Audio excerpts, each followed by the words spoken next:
Let's talk a little bit about high-yielding stocks. If we want to find some dividends, where do we go? I've got 4 sectors here that I've kind of indicated: telecom, utilities, real estate, and financial.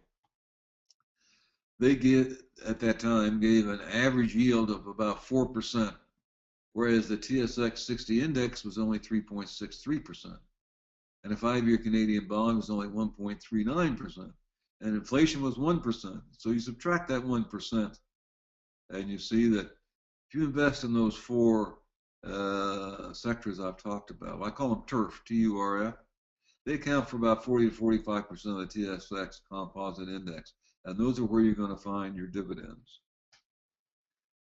I will point out that there are no REITs in the TSX 60 index, so we're going to have to go outside to get that.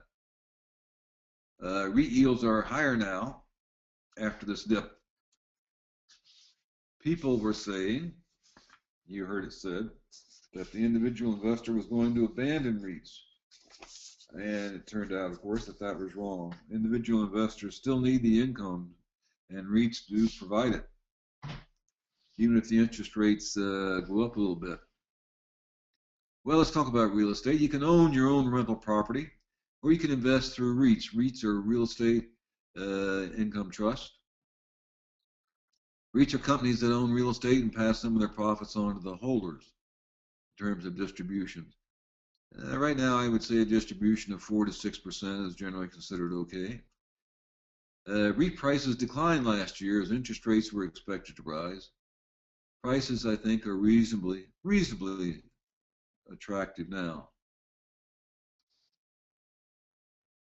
Well, let's get back to our gentleman that we were talking about before. He's trying to save up for retirement.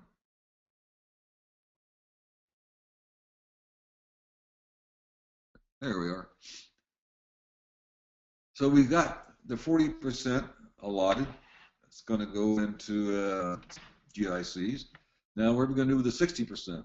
We're going to split it. We'll have 40% of that in dividend stocks and 20% in REITs. And you can do the math here, and you can figure out that our total CAGR, compound annual growth rate, is about a little bit over 3%. So that $250,000 that we invested for 20 years is going to wind up with $459,000 real. That's real, taking away any effect that CPI would have. So we were looking for 450. So this does, in fact, fulfill our requirement. It's really simple. You can set this portfolio up with 3 purchases: a high dividend Canadian stock ETF, a GIC ladder, and a Canadian REIT ETF. Simple, low-cost investing should be your goal. This portfolio should last you for your entire investment life. All right, now maybe we can start taking a look at my beating the TSX strategy. It's a simple method of selecting high-yielding blue-chip stocks that beat the index and ETFs. These 3 simple purchases I mentioned up above is fine, and it'll work very well for you. If you want to go a little bit above and beyond that, we can talk about beating the TSX. It's simple, but it still needs some background and basic investment knowledge. People attempting to use this method without any prior investment experience or knowledge will likely fail. Does buying a wrench mean that you're a mechanic? No. We're going to talk about blue chip stocks now. A blue chip stock is the stock of a large, well-established and financially sound company that has operated for many years. A blue chip stock has a large market cap. Market cap, as you maybe know, is the shares outstanding times the share price.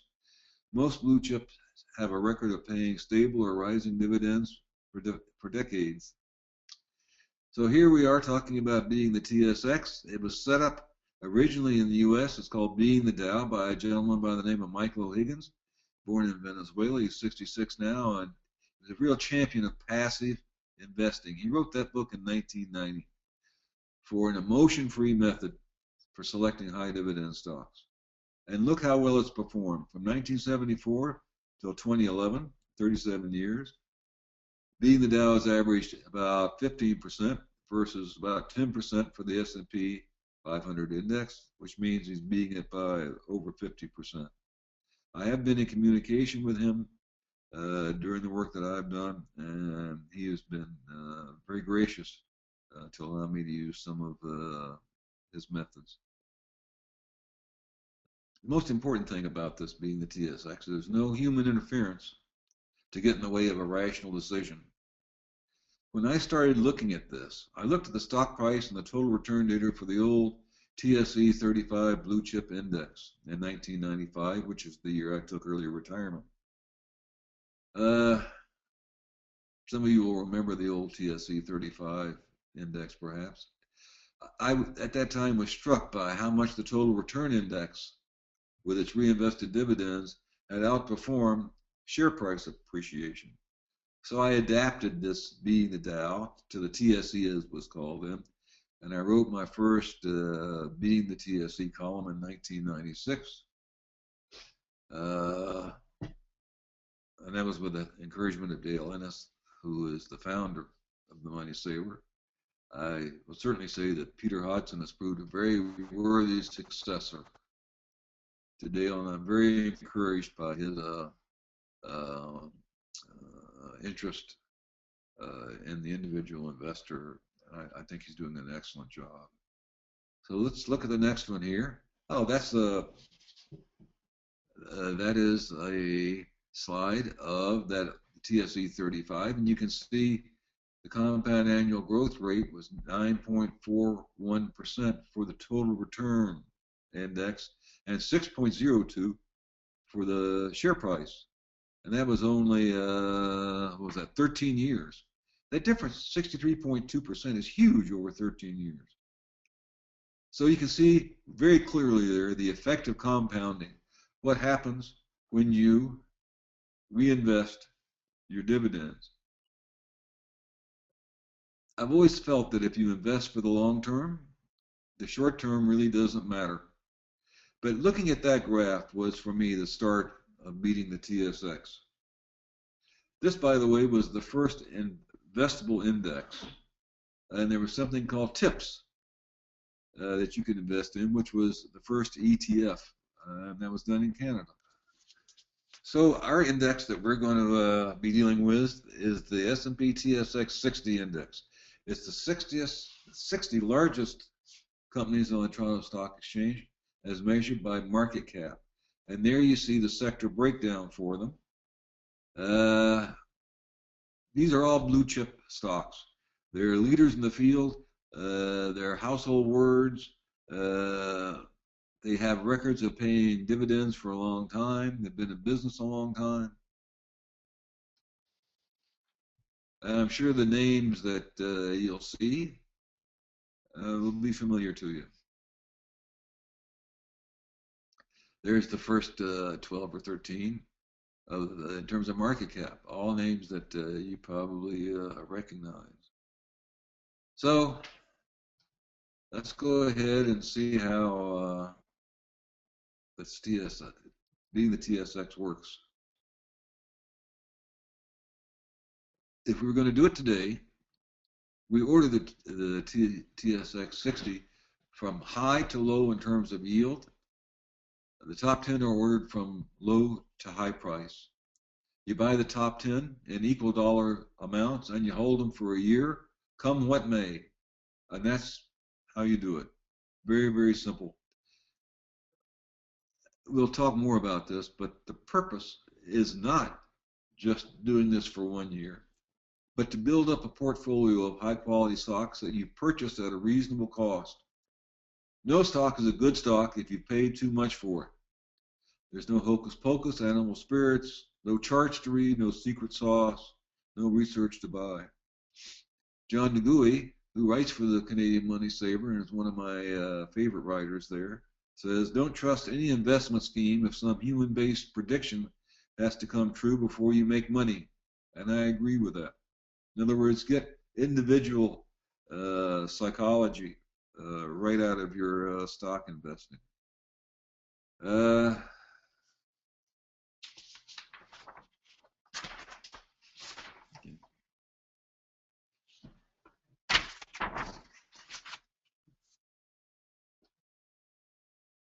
You'll see that former income trusts are not included in the list. If you were to see the list of the highest yielders in the TSX 60 today, you would see some income trusts in there. But I don't include them in the list from which I select the Beat the TSX portfolio. Why not? Well, for any method like this to work, the index must be composed of only blue chip stocks. This blue chip designation requires both a very long market cap, a very large market cap, and a very long history of paying out stable or rising dividends. Income trusts don't qualify for blue chip status yet. A lot of their profits are plowed back as CapEx to foster growth, and you never can tell what's going to happen in terms of the dividends that they have to distribute. Cost count in terms of buying stocks. As I said before, try to keep your costs low. Most of these stocks that you've selected will have DRIP and SIP plans. If you're not familiar with those, it's dividend reinvestment and share purchase plans. You want to foster compounding because it's your most valuable tool in terms of your investments. And you can do that with DRIP and SIP plans. It's likely that some of the first-year picks will also be on the second year's list. The turnover for being the TSX is pretty low. So you want to keep these plans in mind. They don't cost you anything. You get to reinvest your dividends into new shares. It keeps you from wasting your dividends on impulse purchases. A real advantage of being the TSX is that there are relatively few substitutions from year to year. Keeping your cost low, and that's important. Try keep it below 1%. Why does it being the TSX work? Why does it work? There are 5 reasons. The first one, I'm sure you're familiar with this. Everybody knows that the dividend yield is equal to the dividend per share divided by the stock price. But if you look at how it varies, there are always variations in a stock price. So look at the second one down there, and you'll see that when the dividend yield is high, the stock price is low, and vice versa. So that's kind of a buy signal.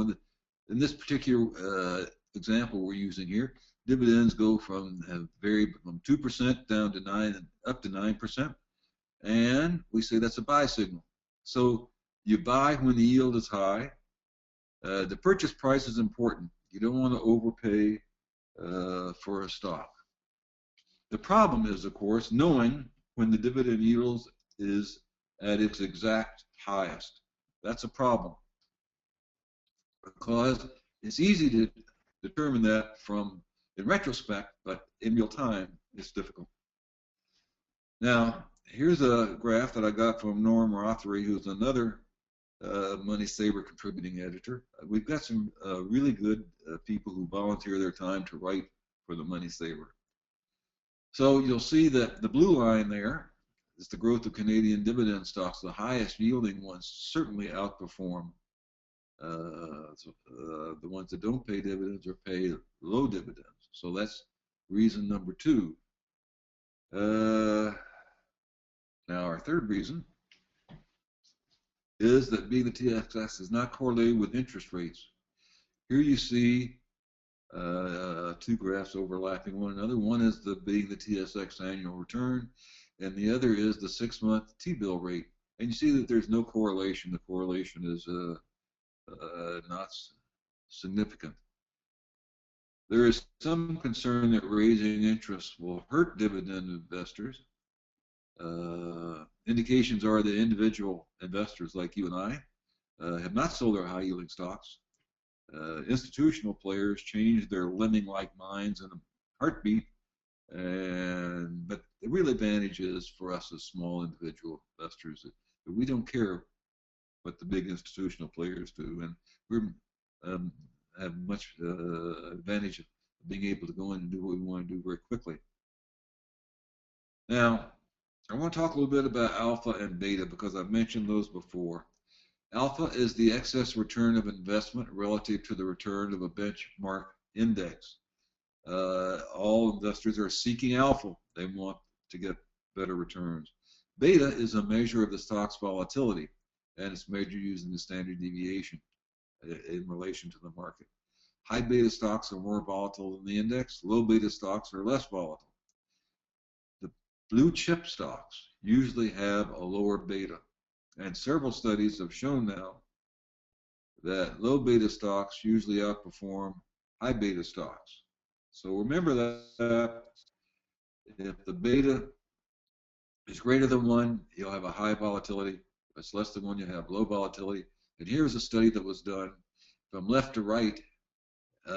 Beta is increasing, and you'll see for both the Canadian stocks and for all countries put together that higher beta stocks have lower returns. And it was a big, huge study, 23 countries over 22 years using 3,000 stocks. So high-risk stocks underperform low-risk stocks across time and countries. That's reason number 4. Now, if we had believed this concept that higher risk equals higher return, we would have expected exactly the opposite, but that's not what we saw. And I would remind you that taking on too much risk is always risky. Taking on too much risk right now, I think, is really risky. Well, the 5th reason is that even low beta blue chip stocks exhibit significant cyclicality over time. And I have 3 stocks that I own here, TD, BCE, and Fortis, 1-year price chart, and you'll see that there's a lot of volatility and that they're not correlated. The reason, of course, is that stock prices in general are unpredictable. Nobody can do that. So what we want to do by being the TSX is select stocks when the yield is high and the price is low. How do we do that? It's easy to do in retrospect. You can do it by looking at this graph. But the way we do it with being the TSX is simply to pick a date, and on that particular day, whatever it is, we happen to use the May the 25th, May the 24th long weekend. So the real reason that being the TSX works is that we are simply efficiently exploiting small but favorable valuation shifts in low beta stocks. And that's what being the TSX does. And that's why it works. So let's get down to how being the TSX is performed. You'll see that the total return for being the TSX over this 26-year period is 12.56% compared to the blue chip index. So we're beating the index by about 32%. And a 32% increase per year in return over 26 years is just huge. Now look at reinvesting the dividends. We've almost doubled the index.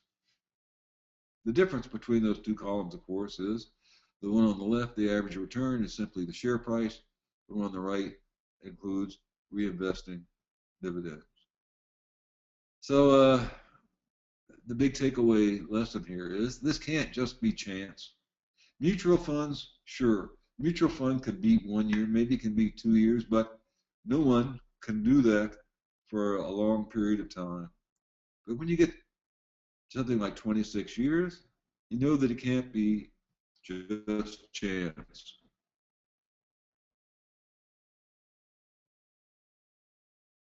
So here's a graph of that. The blue line is being the TSX, the black line is the index, and you'll see that, again, over the period of time, we have almost doubled the index return. The TSX 60 is a rather small index, only 60 stocks, and if something happens to one stock in particular, it can really warp the results. And back, I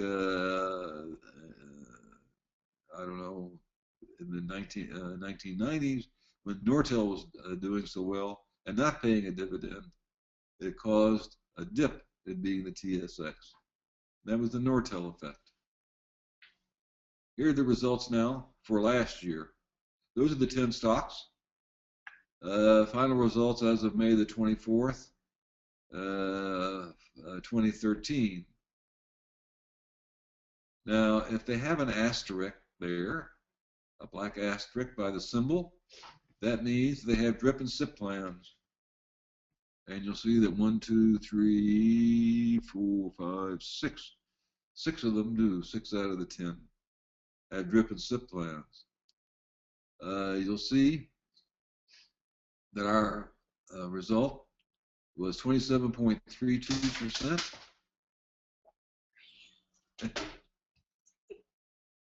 Compared to 14.0% for the index itself. So we beat the index by like 95%. I will point out to you that 14.0%, I compare my results with the total return of the index. The index just by itself for that year returned 10.6%. So you'll see that just for that 1 year, maybe 40% of the returns came from the dividends.